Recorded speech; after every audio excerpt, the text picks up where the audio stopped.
የሀገሬ ሰዎች ኢትዮጵያ ውስጥም ሆናችሁ ከኢትዮጵያ ውጭም ሆናችሁ የምትኖሩ አበሾች በጠቅላላ ገንዘቤን ቆጥቤ ህይወቴ ይቀየርልኛል ብላችሁ የምታስቡ ከሆነ በጣም ተሳስታችኋል። ገንዘባችሁን የምታስቀምጡት ቀላል ገንዘብ ላይ ከሆነ ልክ እንደ ብር፣ ልክ እንደ ዩሮ፣ ልክ እንደ አሜሪካ ዶላር የትኛውም ልትሉ ትችላላችሁ።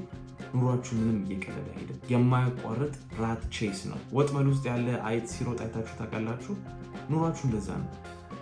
አገኘኋት ስትሉ የምትፈልጓትን ነገር ኢንፍሌሽን ያስቀመጣችሁትን ገንዘብ ከውስጥ እየበላባችሁ የምትፈልጉትን ነገር መቼም ሳታገኙት ስትሮጡ ህይወታችሁን ታሳልፋላችሁ። የምትወዱትን ነገር ማድረግ ትፈልጋላችሁ። ስራ በየቀኑ መስራት አትፈልጉም። ይሄ ነው ኤስኬፕ ፕላን።